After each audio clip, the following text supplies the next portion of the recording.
இறைவன் இயேசு கிறிஸ்துவின் ஈடு இணையற்ற இன்ப நாமத்தினாலே உங்கள் யாவரையும் அன்போடு வாழ்த்துகின்றோம். ஆண்டவருடைய அன்பும் அருளும் உங்களோட நிலைத்திருப்பதாக.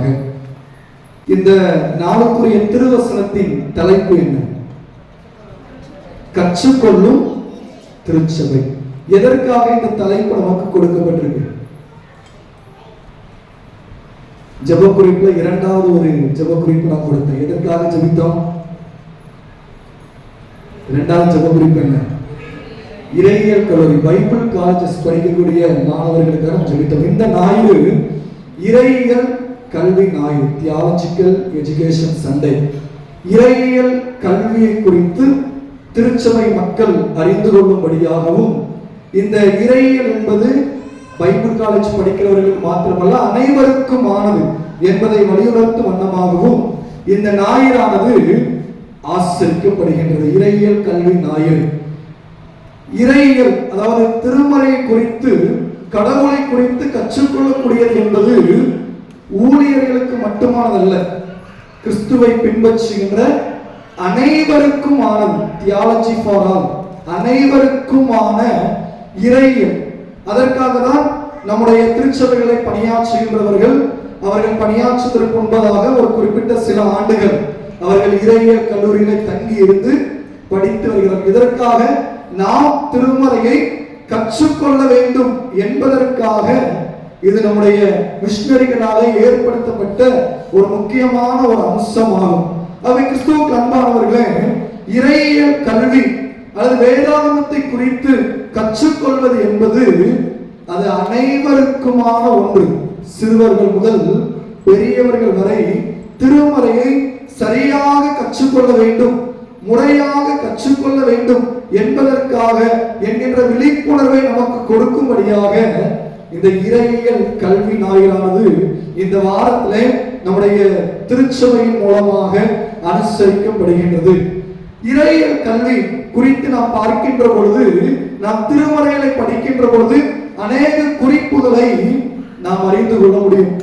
இன்றைக்கு உங்கள் மத்தியிலே நாம் வாசிக்க கேட்ட இரண்டாம் வேத பாடத்தின் அடிப்படையில சில காரியங்களை அந்த வேத பகுதியிலிருந்து நாம் கற்றுக்கொள்ள இருக்கின்றோம்.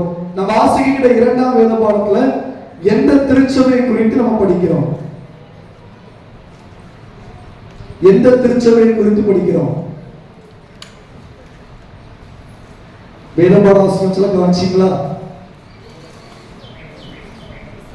எந்த திருச்சபையை பற்றி வருது? அப்போஸ்தலர் 17ஆம் அதிகாரம் 10ஆம் வசனத்திலிருந்து 15ஆம் வசனம் வரைக்கும் எந்த திருச்சபை குறித்து வருகிறது? பெரோயா திருச்சபை குறித்து நாம் படிக்கின்றோம். அப்போஸ்தலர் 17ஆம் அதிகாரம் 10ஆம் வசனத்திலிருந்து 15ஆம் வசனம், இந்த பகுதிகளுக்குள் இருந்துதான் இன்றைக்கு நாம் தியானிக்க இருக்கின்றோம். அனைவரும் அந்த வேத பகுதியை நாம் திருப்பி வைத்துக் கொள்வோம். இன்றைய தலைப்பும் கூட கற்றுக்கொள்ளும் திருச்சபை, the church of learning. கற்றுக்கொள்ளக்கூடிய ஒரு திருச்சபைக்கு ஒரு சிறந்த முன்மாதிரியான திருச்சபை என்னவென்றால் அது பெரோயா திருச்சபை என்று நாம் பார்க்க முடியும். பெரோயா திருச்சபை இந்த கற்றுக்கொள்கின்ற திருச்சபைக்கு ஒரு சிறந்த ஒரு எடுத்துக்காட்டாக நாம் எடுத்துக்கொள்ள முடியும். இந்த பெரோயா பட்டணத்தை குறித்து நாம் பார்க்கின்ற பொழுது, இது மக்கதோனியா நாட்டிலே தெசலோனிக்கே பட்டணத்திற்கு அருகிலே இருந்த ஒரு பட்டணம். மக்கதோனியா நாட்டிலே நல்ல பசுமையான பெரோயா என்கின்ற ஒரு மலை காணப்பட்டது. அந்த மலை அடிவாரத்தில் இருக்கக்கூடிய ஒரு பட்டணம் தான் இந்த பெரோயா பட்டணம். மலையடிவாரத்தில் இருக்கக்கூடிய ஒரு பட்டணம் தான் இந்த பெரோயா பட்டணம். தெசலோனிக்கே என்கின்ற ஒரு முக்கியமான சிட்டி, அதுல இருந்து ஒரு 65 முதல் 70 கிலோமீட்டர் தூரத்துல இருக்கக்கூடிய இந்த ஒரு சிறிய பட்டணம் தான் இந்த பெரோயா பட்டணம். இங்கு யூதர்களும் வாழ்ந்து வந்தார்கள், யூதர் அல்லாத கிரேக்கர்களும் இங்கு அதிகமாக வாழ்ந்து வந்தனர். இந்த பகுதிக்கு அப்போஸ்தலனாகிய பவுலடிகளார் தன்னுடைய இரண்டாவது மிஷனரி பயணத்தின் போது அவர் வருகின்றார். தெசலோனிக்கேயில் அவர் ஊழியம் செய்து கொண்டிருக்கின்ற பொழுது மிகுந்த எதிர்ப்பு, அந்த எதிர்ப்பு இருந்த பொழுது பவுலையும் சீலாவையும் கொண்டு வந்து இந்த பெரோயா பட்டணத்திலே விடுகின்றார்கள் அங்கிருந்த மக்கள். அப்பொழுது அங்கு அவர் ஊழியம் செய்கின்றார், அங்கு திருச்சபை ஸ்தாபிக்கப்படுகின்றது. நீங்கள் 14வது வசனத்துல வாஸ்து பார்ப்பீர்களா, அங்கேயும் திரும்ப பிரச்சனை வருகின்றது. அந்த தெசலோனிக்கே பட்டணத்துல இருந்து வந்த சிலர் இந்த பெரோயா பட்டணத்திலும் பவுலுக்கும் சீலாவுக்கும் விரோதமாக புரட்சியை கிளப்பி விடுகின்றார்கள். அப்படி கிளப்பி விடுகின்ற பொழுது அங்கும் பவுலும் சீலாவாலும் ஊழியம் செய்யப்பட முடியவில்லை. ஆனால் அதிலிருந்து அவர்கள் வேறொரு பட்டணத்திற்கு கடந்து செல்கின்றார்கள். கிறிஸ்துவுக்கு அன்பானவர்களே, இப்படி ஸ்தாபிக்கப்பட்ட ஒரு திருச்சபை தான் பெரோயா திருச்சபை. ஒரு பசுமையான மலையடிவாரத்திலே காணப்பட்ட ஒரு பட்டணத்திலே அப்போஸ்தலனாகிய பவுலடிகளார் மூலமாக ஒரு திருச்சபை ஸ்தாபிக்கப்பட்டது. நாம் நம்முடைய திருச்சபை எடுத்துக்கொண்டாலும் அன்றைக்கு மிஷனரிகள் செய்த ஊழியத்தின் நிமித்தமாக ஸ்தாபிக்கப்பட்ட ஒரு சபை என்று நாம் அறிந்து கொள்ள முடியும். அதே போலதான் இந்த பெரோயா பட்டணத்திலும் திருச்சபை ஸ்தாபிக்கப்பட்டது. மிக குறைந்த காலம்தான் பவுலடிகளார் அந்த பட்டணத்திலே பணி செய்தார். எனக்கு ஒரு ஊர்ல ஒரு ஊழியருக்கு எத்தனை ஆண்டுகள்? பொதுவாக எடுத்துட்டேன்னா 5 ஆண்டுகள் அதிகபட்சம். ஒரு சேகரத்துல ஒரு ஊழியர் 5 ஆண்டுகள் பணியாற்றம். பவுலடிகளார் அதிகமா பணியாற்றியதே ஒரு ஊர்ல 3 ஆண்டுகள் தான்.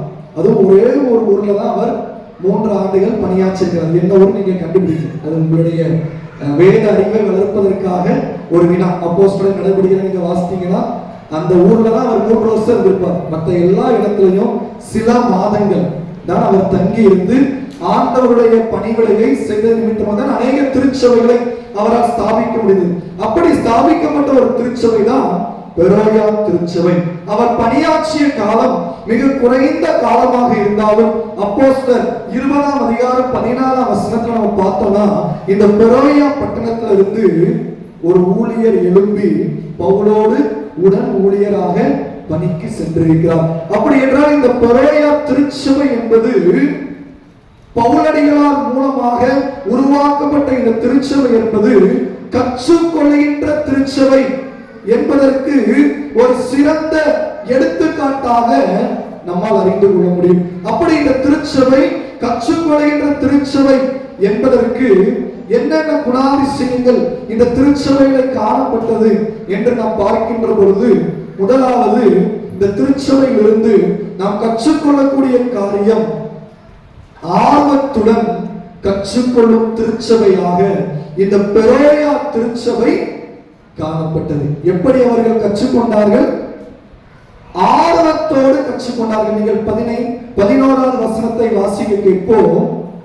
அந்த பட்டணத்தார் மனோவாஞ்சையாய் வசனத்தை ஏற்றுக்கொண்டு காரியங்கள் இப்படி இருக்கிறதா என்று தினந்தோறும் வேத வாக்கியங்களை ஆராய்ந்து பார்த்தார்கள். மனோவாஞ்சைனா என்ன? இன்ட்ரெஸ்ட், ஒரு ஆர்வம். ஒரு காரியத்தை நாம் செய்து முடிக்க வேண்டும் என்றால் ஃபர்ஸ்ட் என்ன வேணும்? இன்ட்ரெஸ்ட். அது எவ்வளவு கடினமான சப்ஜெக்டா இருந்தாலும் அதுல இன்ட்ரெஸ்ட் இருந்தா ரொம்ப ஈஸியா நம்ம கற்றுக்கொண்டு விட முடியும். நம்ம ரொம்ப ஈஸியா கற்றுக்கொண்டு முடியும். மேத்ஸ்ல ரொம்ப இன்ட்ரெஸ்டா இருக்கவங்களுக்கு மேத்ஸ்ல எல்லாமே அது எவ்வளவு பெரிய ப்ராப்ளமா இருந்தாலும் அவங்க ஈஸியா சால்வ் பண்ணிடுவாங்க மேத்ஸ்ல. காரணம் அவர்களுக்கு அதுல இருக்கக்கூடிய ஒரு ஆர்வம். அதுதான் கற்றுக்கொள்ளக்கூடிய ஒரு திருச்சபைக்கு முதலாவது இருக்கக்கூடிய ஒரு காரியம். நான் முதலாம் வேத பாடத்திலே வாசிக்க கேட்டோம். அங்கு எஸ்ரா நியாயப்பிரமாண புஸ்தகத்தை அங்கு வாசித்த ஒரு சம்பவம். அந்த சம்பவத்தை குறித்து நான் முதலாம் வேத பாடத்திலே வாசிக்க கேட்டோம். அங்க அதிக ஆர்வமா இருந்தது யாரு? சபை மக்கள், இஸ்ரவேல் ஜனங்கள் தான் எஸ்ராட்ட போய் நீர் நியாயப்பிரமாண புஸ்தகத்தை கொண்டு வந்து வாசிக்க வேண்டும் என்று கேட்டார்கள். எஸ்ரா போய் இன்னைக்கு நியாயப்பிரமாண புஸ்தகத்தை நான் வாசிக்க போறேன் எல்லாரும் வாங்கண்டு கூப்பிடவில்லை. மாறாக சபை மக்கள், இஸ்ரவேல் சபையார் அந்த எஸ்ராவினிடத்திலே சென்று லேவியரிடத்திலே சென்று நியாயப்பிரமாண புஸ்தகத்தை கொண்டு வர வேண்டும் என்று கேட்டார்கள். எதை குறிக்கிறது? இஸ்ரவேல் சபையாரிடத்தில் காணப்பட்ட ஒரு இன்ட்ரெஸ்ட், ஒரு ஆர்வம், ஒரு மனோவாஞ்சை. அதே போன்றுதான் இந்த பெரோயா திருச்சபையிலும் அந்த ஆர்வம் காணப்பட்டது. அந்த ஆர்வம் அவர்களை திருமறையை குறித்து அதிகமாக கற்றுக்கொள்ள வழிவகுத்ததை நாம் பார்க்கின்றோம். கிறிஸ்துவுக்கு அன்பானவர்களே, நீங்களும் நானும் வேதாகமத்தை முறையாக கற்றுக்கொள்ள வேண்டும் என்றால் அதற்கு மிக முக்கியமான ஒன்று அதன் மீது உள்ள வாஞ்சை. சங்கீதம் 119 நாம் வாசித்து பார்ப்போம் என்றால் சங்கீதக்காரன் சொல்கிறார், நானோ ஆவலா இருக்கிறேன். எதற்கு ஆவலா இருக்கிறார்? வேதத்தை தியானிப்பதற்கு ஆவலோடு இருக்கிறேன் என்று சங்கீதக்காரன் அநேக முறை சங்கீதம் 119 சொல்லுகின்றதை நம்மால் பார்க்க முடிகின்றது. அப்படி என்றால் இந்த திருமறையை நாம் முறையாக கற்றுக்கொள்ளக்கூடிய ஒரு சிறந்த விசுவாசிகளாக இருக்க வேண்டும் என்றால் இந்த திருமறையை குறித்த ஆர்வம் நமக்கு வேண்டும். அதுதான் சங்கீதக்காரன் தங்கத்தை காட்டிலும் தேனை காட்டிலும் அதிகமான ஒரு விலை பெற்ற மதிப்பை இந்த திருமறைக்கு அவர் கொடுக்கின்றதை பார்க்கிறோம். அந்த ஆர்வம், அந்த மனோவாஞ்சை நம்மிடத்திலே காணப்பட வேண்டும். இந்த மனோவாஞ்சை இல்லாமல், ஆர்வம் இல்லாமல் திருமறையை நம்மால் முறையாக படிக்க முடியாது. ஜனவரி மாதம் 1ஆம் தேதி நம்ம எடுக்கக்கூடிய தீர்மானங்கள்ல ஒரு தீர்மானம், முழு வேதாகமத்தை வாசித்து முடிக்க வேண்டும். ஆதியாகமத்தில் ஆரம்பிப்போம், பெருவெள்ளம் வரும். அதுக்கடுத்து ஆபிரகாம், ஈசாக்கு, யாக்கோபு, யோசேப்பு வரும். அடுத்து எகிப்துல 10 வாதைகள், 10 அந்த அதிசயமான காரியங்களை வேகமா வாசிப்போம். அடுத்து செங்கடல் வந்தவுடனே நம்ம வேத பாடத்துக்கும் செங்கடல் போன்ற ஒரு பெரிய தடம் வந்தோம். ஏன்னா அவர்கள் செங்கடல் கடந்த பிற்பாடு அடுத்து என்ன இருக்குன்னா நியாயப்பிரமாணமா இருக்கும். எப்படி ஆசரிப்பு கூடாரத்தை கட்ட வேண்டும், எப்படி பலியிட வேண்டும், என்னென்ன பண்டிகை வரும், அந்த விலங்கு இந்த விலங்கு வந்த உடனே அந்த இடத்துல நமக்கு எப்படி ஆயிரும், இஸ்ரவேலர்கள் செங்கடலை கடந்தது போல நம்ம கடக்க மாட்டோம். யாத்ராகமம் பாதிலேயே நம்ம வேதாகம யாத்ராகமும் நின்று போயிடும். யாத்ராகம் என்றால் பயணம், யாத்திரை. நம்ம திருமறை வாசிப்பு பயணம் யாத்ராகமத்திலே முடிஞ்சிடும். ஏன்னா அதுக்கடுத்து என்ன இருக்கு? யாத்ராகமத்துக்கு அடுத்து என்ன இருக்கு? லேவியராகமம். அதை வாசிச்சுன்னா நமக்கு ஒண்ணுமே புரியாது. அதை படிக்க சொல்லி இதை படிக்க சொல்லி ஒரே மாதிரி வருது. குச்ச நிவாரண படி, பாவ நிவாரண படி மாற்றி வச்சு. காரணம் என்னன்னா அதை ஆழமாக கற்றுக்கொள்ள வேண்டும் என்கின்ற ஆர்வம் இல்லை. வேகமா வாசிக்கிறதுக்கு அது ரொம்ப கஷ்டமா இருக்கும். ஆனா அதை நிதானமா வாசித்தோம்னா அதுல கொடுக்கப்படுகின்ற மறை பொருள்களை நாம் அறிந்து கொள்கின்ற பொழுது அது நமக்கு ஆர்வத்தை கொடுக்கும். இப்போ புதையலை தேடி நீங்க போறீங்க, விலையுயர்ந்த புதையலை தேடி நீங்க போறீங்கன்னா எப்படி இருக்கும்? அது எவ்வளவு முரண்பாடுகள் நிறைந்த பாதையாக இருந்தாலும் அதையெல்லாம் தாண்டி என்ன செய்வோம்? அந்த புதையலை எடுக்கிறதுக்கு பெறும். காரணம் என்ன? அங்கே ஒரு விலையேற பெற்ற புதையல். பாதை எப்படி இருக்குன்னு நம்ம யோசிக்கவே மாட்டோம். அதே போலதான் இந்த லேவியராகமம், என்னாகும் புஸ்தகங்களுக்குள்ள அவ்வளவு ஆழமான சத்தியங்கள் மறைந்திருக்கிறது. அந்த புதையல்களை நாம் ஆர்வத்தோடு ஆழமாக கற்றுக்கொள்ள வேண்டும் என்கின்ற எண்ணம் இருக்கின்ற பொழுது நாம் கற்றுக்கொள்ள முடியும். இந்த பெரோயா திருச்சபையிட்ட என்ன பைபிள் இருந்தது? பெரோயா திருச்சபை மக்கள்கிட்ட என்ன பைபிள் இருந்திருக்கும்? அவர்களுடைய காலகட்டத்தில் நம்ம கையில இருக்க மாதிரி பைபிள் கிடையாது.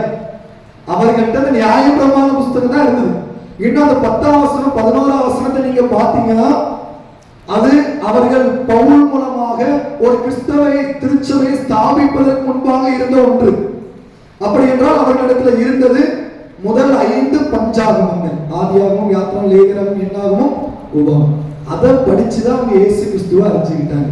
அப்ப அந்த முதல் 5 பஞ்சாகமங்களை நாம் வாசிக்கின்ற பொழுது இயேசு கிறிஸ்துவை அதில் மறைந்திருக்கக்கூடிய புதையலாக நாம் தேடி வாசிக்கின்ற பொழுது நாம் அதை அறிந்து கொள்ள முடியும், நாம் கற்றுக்கொள்ள முடியும். பலிமுறைகளை வாசிக்கின்ற பொழுதும் கொல்கதா மலையில நடைபெற்ற பலியோடு ஒப்பிட்டு வாசிக்கின்ற பொழுது ஏன் இத்தனை பலிமுறைகள், இத்தனை முறைமைகள் அங்கே லேவியராகமத்தில் சொல்லப்பட்டிருக்கிறது என்பதை நாம் கற்றுக்கொள்ள முடியும். அப்பனா இதையெல்லாம் நாம் அறிந்து கொள்வதற்கு முதலாவது நமக்கு என்ன வேணும்?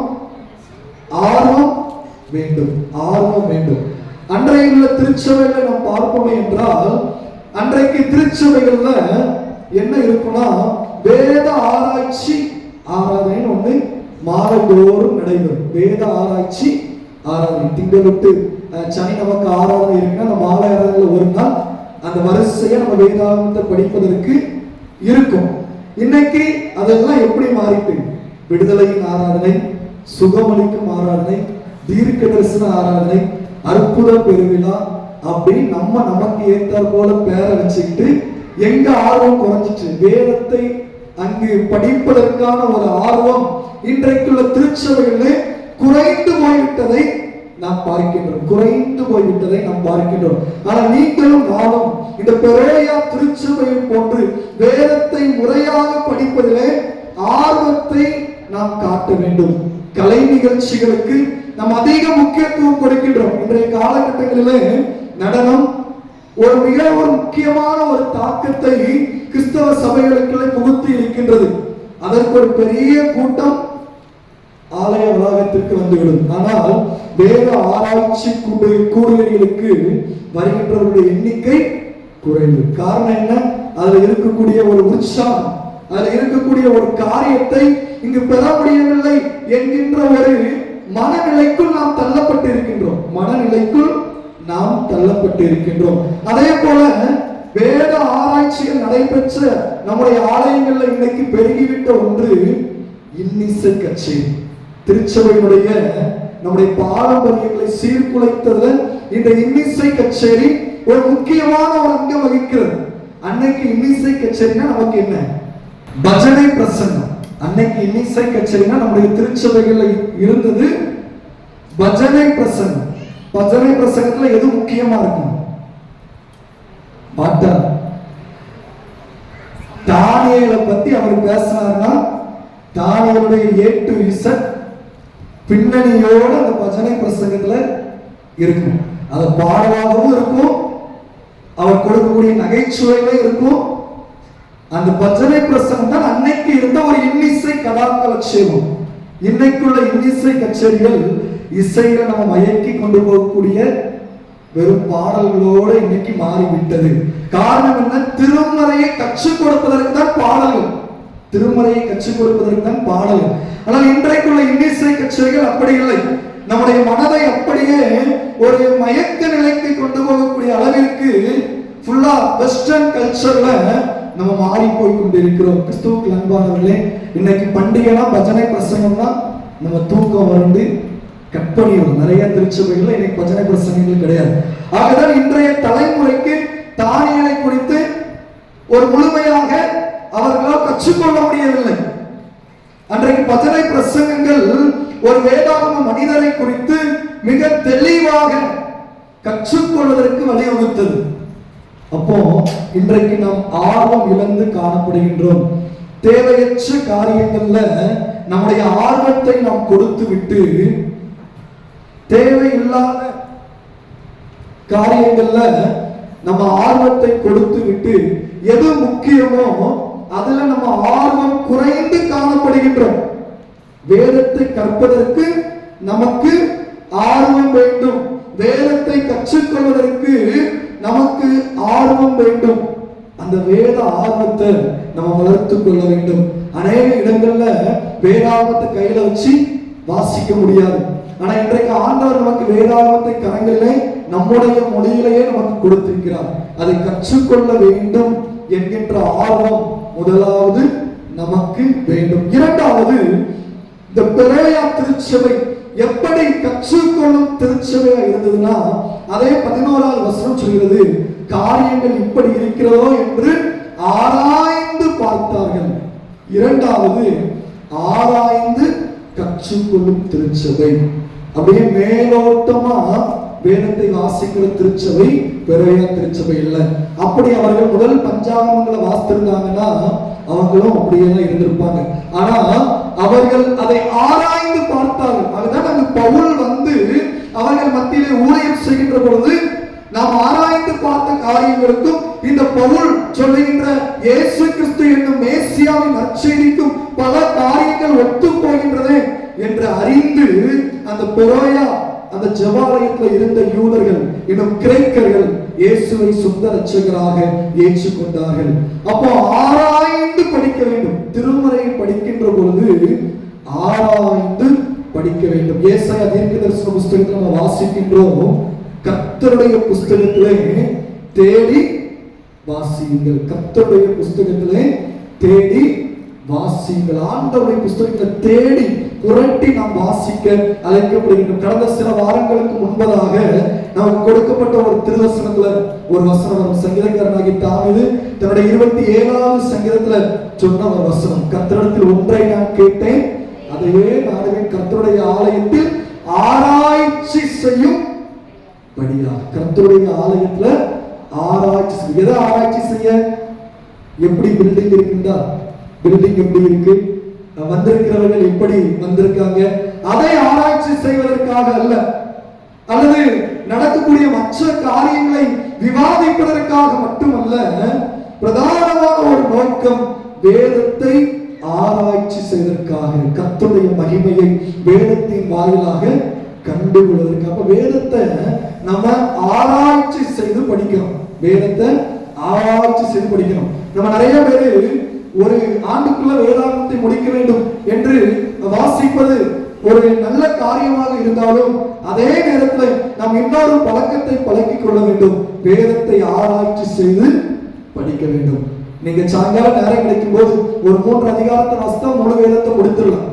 ஆனா காலை நேரத்துல ஒரு அரை மணி நேரம் ஒரு பேசேஜ் 5 அல்லது 6 வசனங்கள் அடங்கிய அந்த வேதாகம பகுதியை நீங்க நிதானமா உட்கார்ந்து இதுல இருந்து ஆண்டவர் என்கிட்ட என்ன பேசுறாரு, இந்த வேத பகுதி ஏன் சொல்லப்பட்டிருக்கு, இதனுடைய மறைபொருள் என்ன என்பதை கற்றுக்கொள்ள வேண்டும். நீங்கள் தினமும் 3 அதிகாரங்களை வேகமா வாசிப்பதை காட்டிலும் ஒரு 5-6 வசனங்கள் கொண்ட ஒரு வேத பகுதியை நீங்க ஆழமா வாசித்து தியானிப்பதற்கு ஏதுவாக இருக்கும், வாசிப்பதற்கு ஏதுவாக இருக்கும். அது கிறிஸ்துவுக்கு அன்பானவர்களே, நீங்கள் இந்த திருமலையை ஆராய்ச்சி செய்து படிக்க வேண்டும். எப்படி படிக்க வேண்டும்? ஆராய்ச்சி செய்து படிக்க வேண்டும். அநேக சோர்சஸ் நமக்கு காணப்படுகிறது. அதையெல்லாம் நாம் பயன்படுத்தி நாம் படிக்க வேண்டும். அநேக கேள்விகளை நாம் எழுப்ப வேண்டும். அநேக கேள்விகளை நாம் எழுப்பி, அப்படி எதற்காக ஆண்டவர் நமக்கு இறையியல் படித்து முடித்த ஊழியர்களை தந்திருக்கின்றார், அவர்களோடு கலந்து உரையாடி நாம் திருமறை அதிகமாக கற்றுக்கொள்ள வேண்டும். அதுதான் ஆராய்ச்சி. இந்த பெராயா பட்டணத்து மக்கள் அப்படியே வீட்டில இருந்து ஆராய்ச்சி செய்ததோடு இல்லை, அவர்கள் அங்கு குழுவாக கூடி அதை ஆராய்ந்து பார்த்தார்கள். ஒருவருக்கொருவர் தங்களுடைய காரியங்களை பகிர்ந்து, நான் இந்த வேத பகுதியை வாசித்த பொழுது இதை கற்றுக்கொண்டேன், நீங்கள் எதை கற்றுக்கொண்டீர்கள் என்று கேட்டு கலந்துரையாடல் மூலமாக அவர்கள் ஆண்டவருடைய சத்தியத்தை கற்றுக்கொண்டார்கள். ஆக ஆண்டவருடைய வார்த்தையை தேடி படித்து நாம் ஆராய்ச்சி செய்ய வேண்டும். அடுத்து ஆண்டவருடைய வேத வசனங்களை அது நிதானமாக நாம் வாசித்து தியானித்து ஆராய்ச்சி செய்ய வேண்டும். அடுத்ததாக நாம் எப்படி ஆராய்ச்சி செய்கின்ற மற்றவர்களோடு கலந்து உரையாடி இந்த பெரையா பட்டணத்தாரை போன்று நாம் ஆராய்ச்சி செய்ய வேண்டும். ஆராய்ச்சி செய்ய வேண்டும். கடைசியாக ஒரு காரியத்தை நாம் பார்க்க இருக்கின்றோம். 3வது, ஆலயத்தில் கற்றுக்கொண்ட திருச்சபை. அந்த 10வது 11வது வசனத்தை நீங்க பார்த்தீங்கன்னா, ஆண்டவருடைய ஜெப ஆலயத்துல வந்து அவர்கள் கற்றுக்கொண்டார்கள். ஜெப ஆலயத்துல வந்து கற்றுக்கொண்டார்கள். ஆண்டவருடைய ஆலயம் கற்றுக்கொள்கின்ற இடம், ஆண்டவருடைய ஆலயம் கற்றுக்கொள்கின்ற இடம் என்பதை இந்த வேத வசனம் மிக தெளிவாக நமக்கு கற்றுத் தருகின்றது. அப்ப ஆலயத்திற்கு நம்ம வருகின்ற பொழுது பெற்றுக்கொள்ள வேண்டும் என்கின்ற எண்ணத்தை விட கற்றுக்கொள்ள வேண்டும் என்கின்ற எண்ணத்தோடு வர வேண்டும். நம்ம வீட்டில இருந்து வருவது, ஆண்டவரே இன்றைக்கு நீர் எதை எனக்கு கற்றுத்தர போகிறீர், நாம் கற்றுக்கொள்ள வேண்டிய காரியம் என்ன என்கின்ற ஒரு சிந்தையோடு நாம் வருகின்ற பொழுது நம்ம ஆண்டவருடைய ஆலயத்தில் அநேக காரியங்களை நம்மால் கற்றுக்கொள்ள முடியும். நாம் அப்படி கற்றுக்கொள்கின்ற பொழுது ஆண்டவருடைய நாமத்தை நாம் மகிமைப்படுத்தவும் சாட்சியாக வாழவும் நமக்கு வழிவகுக்கும். இந்த யூத ஜெபாலயங்கள்ல வந்த இந்த யூதர்கள் அந்த ஜெபாலயத்தில் இருந்து ஆண்டவருடைய வேத வசனங்களை அவர்கள் ஆராய்ந்து பார்த்தார்கள். சங்கீதம் 27 சங்கீதக்காரனாகிய தாவீது அதை தான் சொன்னார். கர்த்தருடைய ஆலயத்தில் தங்கியிருந்து அவருடைய மகிமையை பார்த்து அவருடைய வேதத்தை ஆராய்ச்சி செய்து பார்க்க வேண்டும். அப்ப ஆண்டவருடைய ஆலயம் நமக்கு கொடுக்கப்பட்டிருப்பதற்கு ஒரு நோக்கம் என்ன? இங்க ஆண்டவருடைய வசனங்கள் ஆராய்ச்சி செய்து படிக்கப்பட வேண்டும். நாம் ஆண்டவருடைய சன்னிதானங்களை வந்து நாம் வேதத்தை படிக்க வேண்டும். அதற்காக தான் ஐக்கிய சங்கங்கள் நமக்கு ஏற்படுத்தப்படுது. ஐக்கிய சங்கங்கள்ல நம்ம வரிசையா உதாரணத்துக்கு இந்த பெண்கள் ஐக்கிய சங்கத்துல 1 கொரிந்தியர் முதல் அதிகாரத்திலிருந்து ஒவ்வொரு வாரமும் கொஞ்சம் கொஞ்சம் வாசித்து தியானிக்கலாம். அதே போல வாலிபர்கள் கூடுகையில நீங்க நீதிமொழிகள்ல ஒரு 5 வசனங்கள் வாசித்து ஒவ்வொரு கூடுகையிலும் தியானிக்கலாம். வரிசை ஏதோ ஒரு வசனத்தை எடுத்தோம் சும்மா வாசித்து தியானித்து போனோம் என்பதற்கு இந்த கூடுகையில் அல்ல. திருமறையை நாம் முறையாக கற்றுக்கொள்வதற்கு ஏற்படுத்தப்பட்ட ஒரு கூடுகைகளாக நாம் இவற்றை பார்க்க வேண்டும். கிறிஸ்துவுக்குள் அன்பானவர்களே, நாம் ஆண்டவருடைய ஆலயத்தை ஆராய்ச்சி செய்கின்ற ஒரு இடமாக பயன்படுத்த வேண்டும். ஆண்டவருடைய ஆலயத்தை அப்படிதான் பெரோயா திருச்சபையா பயன்படுத்தினார்கள். நெகேமியா 8ஆம் அதிகாரத்தில் வாசித்தது போன்று அன்று எஸ்ரா பிரசங்க இடத்தின் மீது ஏறி நின்று இன்னும் அவனோடு சேர்ந்த லேவியர்களும் ஜனங்களுக்கு நியாயப்பிரமாண புஸ்தகத்தை தீர்க்கமாக வாசித்து விளக்கினார்கள். அதுதான் இன்றைக்கு நம்முடைய பிள்ளைகள் திருவசனமாக நாம் சொல்ல வேண்டும். விளங்க பண்ணினார்கள். அவர்களுக்கு அதை குறித்து தெளிவாக கற்றுக் கொடுத்ததை நாம் பார்க்கின்றோம். இன்றைக்கு நம்ம ஆன்லைன்ல பார்த்தோம்னா யூடியூப், இன்னும் அநேக ஆன்லைன் சோர்சஸ், இதுல நம்ம அநேக செய்திகளை நம்ம கேட்கிறோம். இதை பயன்படுத்தும் பொழுது மிகுந்த கவனமாக நாம் காணப்பட வேண்டும். அநேக வேத ஆராய்ச்சிகள் என்ற பெயரிலே தவறான உபதேசங்கள் இன்றைக்கு ஆன்லைன்ல சோசியல் மீடியாஸ்ல நமக்கு அதிகமாக கொட்டி கிடக்கின்றது. ஆகவே அதை பார்த்து நாம் சரியான உபதேசம் ஆண்டு நம்ம கொஸ்டின் கேட்டு பார்க்கணும். அதுதான் இங்கு பெரோயா திருச்சபையார் செய்த ஒரு காரியம். அப்போஸ்தலர் 17ஆம் அதிகாரத்தில் நாம் பார்க்கின்ற பொழுது 11ஆம் வசனத்துல காரியங்கள் இப்படி இருக்கின்றனவா அப்படின்னா எது சரி எது தவறு என்று நிதானித்து அறிந்தார்கள். இன்னைக்கு நம்ம வீட்டுல டிவி ஓபன் பண்ண உடனே அநேக கிறிஸ்தவ சேனல்கள் வருகிறது. யூடியூப் ஓபன் பண்ண உடனே அநேக பிரசங்கங்களை அல்லது அநேக சாட்சிகளை நம்மால் கேட்க முடிகின்றது. அவை எல்லாம் சரியானவையா என்கிறதை நாம் நிதானித்து அறிய வேண்டும்.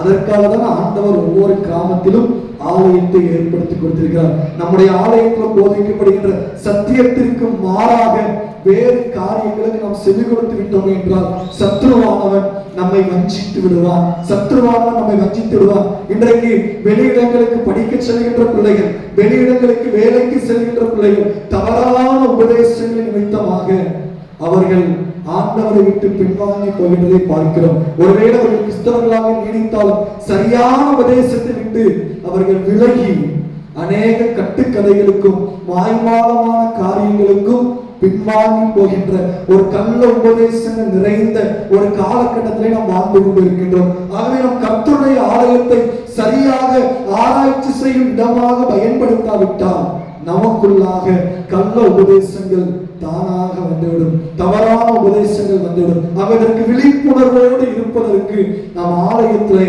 ஆண்டவருடைய வேத வசனத்தை அதிகமாக கற்றுக்கொள்ள அடைக்கின்றோம். கிறிஸ்துவுக்கு அன்பானவர்களே, இந்த பரிசுத்தமான இந்த ஆராதனையை பங்கு பெற்றிருக்கின்ற நமக்கு ஆண்டவர் கற்றுக் கொடுக்கின்ற ஒரு காரியம், இந்த பெரோயா திருச்சபையினுடைய வாழ்க்கையிலிருந்து நமக்கு கற்றுக் கொடுக்கின்ற காரியம், இறையியல் கல்வி என்பது அனைவருக்குமான ஒன்று. அதை எப்படி நாம் கற்றுக்கொள்ள முடியும்? முதலாவது ஆர்வம் நம்மிடத்திலே காணப்பட வேண்டும். ஆர்வத்தோடு கற்றுக்கொள்ளும் திருச்சபை. இரண்டாவது ஆராய்ந்து பார்க்கும் திருச்சபை. ஆராய்ச்சி செய்து ஒரு காரியத்தை நாம் ஆராய்ந்து கற்றுக்கொள்ள வேண்டும். மூன்றாவது ஆலயத்தில் கற்றுக்கொள்ளும் திருச்சபை. இன்றைக்கு நாம் ஆலயத்தை விட்டுவிட்டு வெளியே நடக்கக்கூடிய பல கூடுகைகள், பல பெருவிழாக்கள் என்று கலந்து கொண்டு நமக்கென்று ஆண்டவர் கொடுத்த ஆலயம், நம்முடைய முன்னோர்கள் மிக கடினப்பட்டு நமக்காக கட்டி வைத்த ஒரு ஆலயத்தை பயன்படுத்த தவறிவிட்டோம். நம்முடைய ஆலயத்தை நாம் பயன்படுத்த வேண்டும். நம்முடைய ஆலயத்தில் நாம் அப்படிப்பட்ட காரியங்கள் கற்றுக் கொடுக்கப்படுவதற்கு நாம் வழிவகுக்க வேண்டும். அப்பொழுது ஆலயம் ஒரு கற்றுக்கொள்ளுகின்ற இடமாக மாறும். ஆலயத்தில் கற்றுக்கொள்ளுகின்ற இடமாக செயல்படுகின்ற பொழுது நீங்களும் நானும் ஒரு முன்மாதிரியான கற்றுக்கொள்ளும் திருச்சபையாக காணப்படும். இப்படி இருந்ததுனால இந்த பெரோயா திருச்சபை எப்படி இருந்ததா? நற்குணசாலிகளாக இருந்தார்கள். இந்த கற்றுக்கொள்ளும் திருச்சபையான பெரோயா திருச்சபை நற்குணசாலிகள் என்கின்ற சாட்சியை பெற்றார்கள், என்கின்ற ஆசீர்வாதத்தை பெற்றார்கள். நீங்களும் நானும் நம்முடைய திருச்சபைகளை கற்றுக்கொள்வதற்கு அதிக முக்கியத்துவத்தை கொடுக்கின்ற பொழுது நம்முடைய வாழ்க்கை சாட்சியுள்ள வாழ்க்கையாக மாறும், நம்முடைய வாழ்க்கை நற்குணமுள்ள வாழ்க்கையாக மாறும், நம்முடைய வாழ்க்கை ஆசீர்வதிக்கப்பட்ட வாழ்க்கையாக மாறும். அப்படிப்பட்ட கிருபைகளை இந்த பெரோயா திருச்சபையை போன்று நாமும் பெற்றுக்கொள்வதற்கு ஆண்டவர் அருள் செய்வாராக. ஆமென்.